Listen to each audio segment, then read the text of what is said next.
सभी भक्तों को जय बाबा की।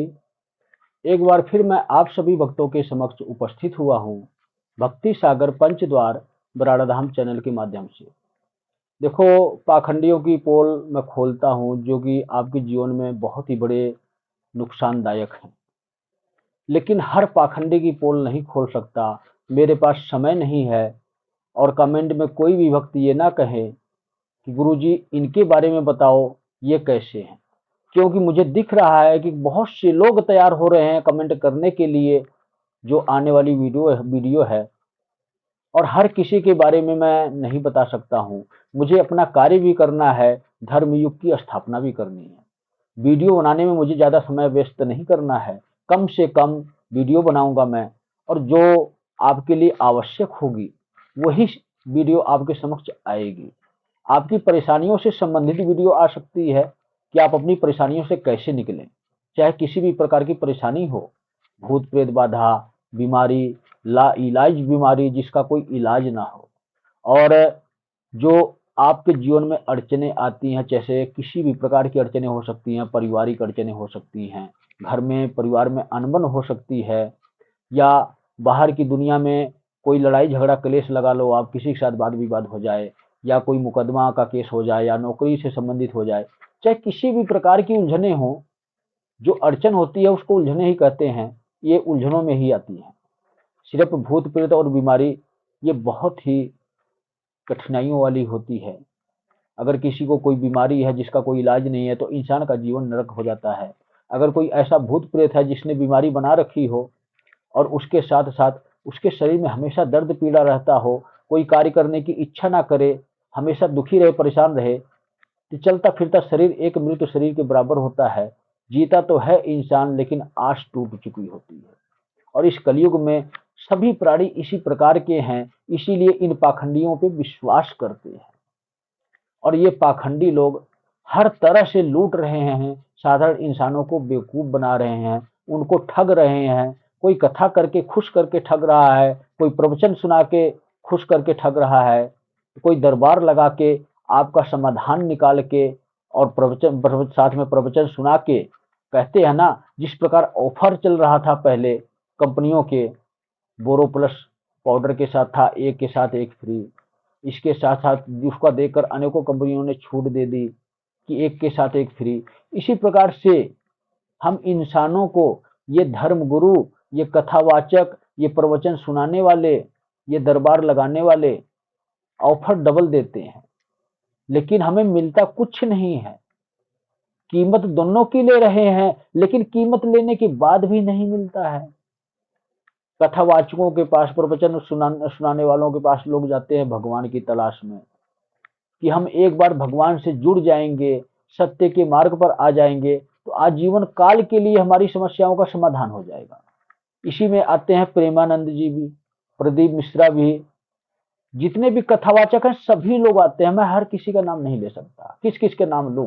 जो बदनाम है उनका नाम तो ले लेता हूं मैं, लेकिन काम तो सारे अधर्म का ही कर रहे हैं, अनुदाचार्य हैं।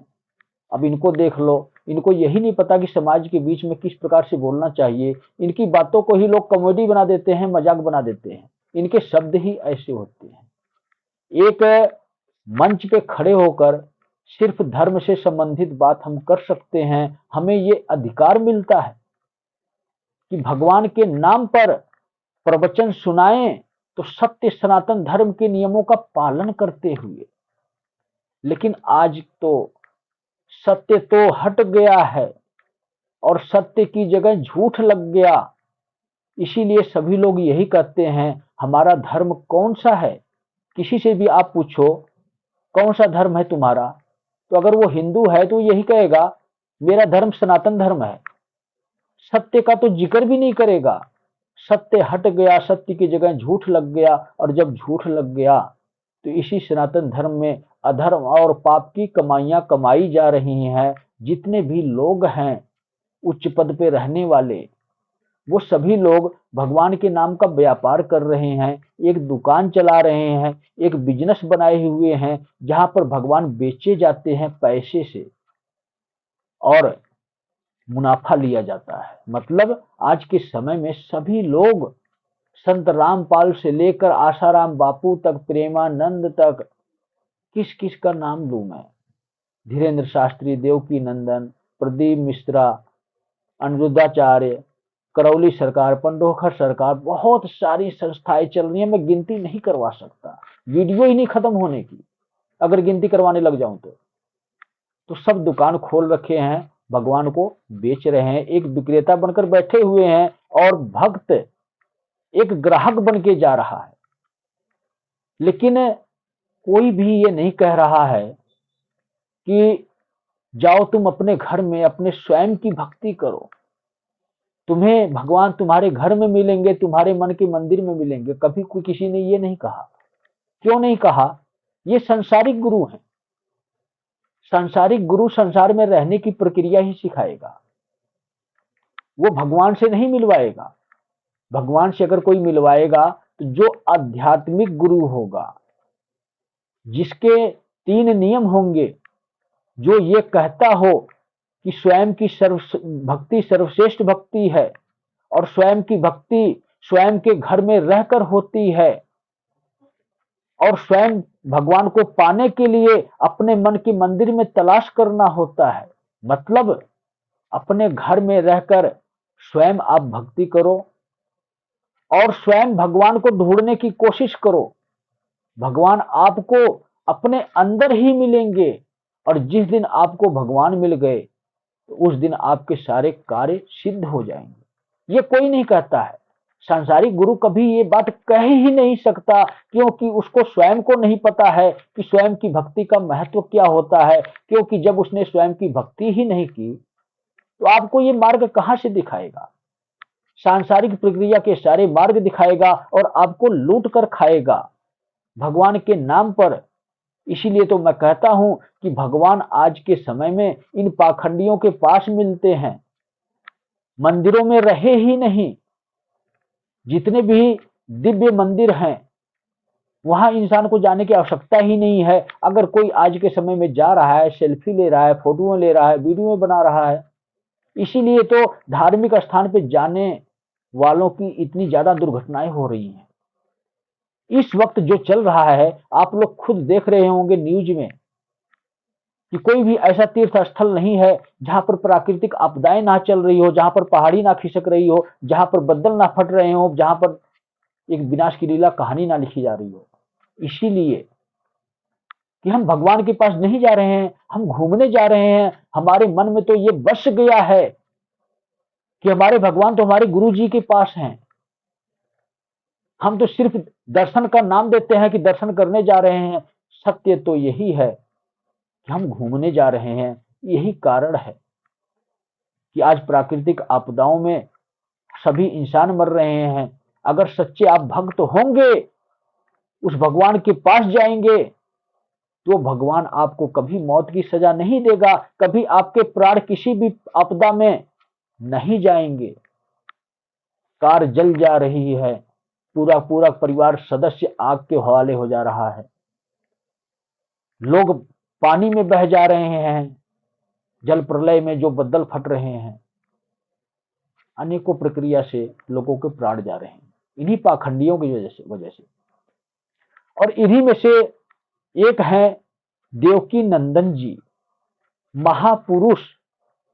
लेकिन उन महापुरुष को ये नहीं ज्ञात है कि जब तुम महापुरुष बन गए इस कलयुग में, जो कहते हो कि मैं धर्म का सबसे बड़ा ज्ञाता हूं, सोशल मीडिया हो या कोई भी न्यूज चैनल हो, अगर इनके समक्ष किसी भी अन्य जाति धर्म के लोगों को बिठा दिया गया ना, इनकी बातें इतनी अकड़ वाली होती है, इतनी अहंकार वाली होती है कि सामने वालों को एक तुच्छ प्राणी समझते हैं। इस महापुरुष के लिए काल पुरुष आ गया है। काल पुरुष तुम्हारा काल बन के तुम्हारे साथ साथ रहेगा, तड़फा तड़फा कर मारेगा। सबसे ज्यादा धन तुमने अर्जित किया है, मांग मांग कर, बेवकूफ बना बना कर, धर्म के नाम पर, निर्माण के नाम पर, दान पुण्य के नाम पर कितने धन अर्जित किए हो। लूट कर मंदिर बनाया। अगर लूटे हुए धन से हम कोई धर्म का कार्य करते हैं तो भगवान भी उसे स्वीकार नहीं करते हैं। इतना विशालकाय मंदिर बनाने का 1% भी नहीं फायदा हुआ। तुम्हें भगवान मिलने की बजाय तुम्हें तो काल मिल गए, जो पग पग तुम्हारे साथ चलेंगे और तुम्हें तड़फाते रहेंगे। तो देखते जाओ, धीरेन्द्र शास्त्री और देवकी नंदन जी जुलाई से, गुरु पूर्णिमा 10 जुलाई की है, 10 जुलाई से ठीक 11वें दिन तुम्हारे समक्ष एक काल पुरुष मिलेगा, जो पल पल तड़पाएगा, अंदर से खा जाएगा। और जब अंदर से तुम्हारी आत्मा को खाना शुरू करेगा तो अंदर से रोगे और बाहर देखने वाले अनेकों होंगे, तुम्हें रो भी नहीं पाओगे। ना रोने देगा, ना जीने देगा, ना हंसने देगा। तुम्हें तो सिर्फ सजा दिलवाएगा, उम्र कैद की, और तुम्हें ये दिखाएगा कि तुम्हारे कर्मों की वजह से, तुम्हारे महाकुंभ में आमंत्रित करने की वजह से जिन लोगों के प्राण गए समय से पहले, उनके नाम की तुम्हारी यही सजा है कि खुद भी सजा भुगतो। और तुम्हारे जो भक्त हैं, जो तुम कहते हो मेरे ठाकुर जी, तो तुम्हारे ठाकुर जी नहीं है।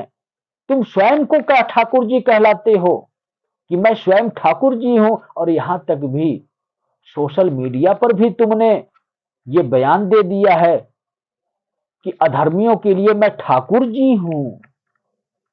तो इस ठाकुर जी को अब काल पुरुष मिल गया है।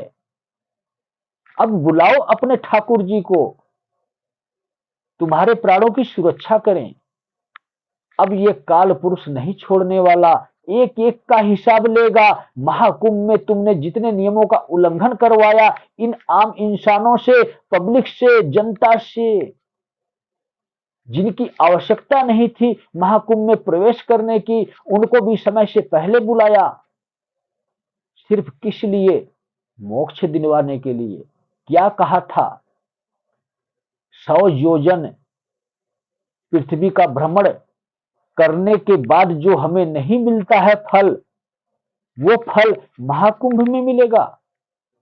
तो तुम्हें मरने के बाद भी, और तुम्हारे दोस्त धीरेन्द्र शास्त्री को भी मरने के बाद यही 100 योजन की परिक्रमा मैं लगवाऊंगा। तुम दोनों से पूरी पृथ्वी के चक्कर मैं लगवाऊंगा, और गरम राड के साथ मारते मारते लगवाऊंगा। जब तक तुम्हारे 100 योजन की परिक्रमा पूरी नहीं होती पृथ्वी की, तब तक तुम्हें नवे जन्म के लिए नहीं भेजूंगा। ये याद रखना। तो सभी भक्तों को जय बाबा की।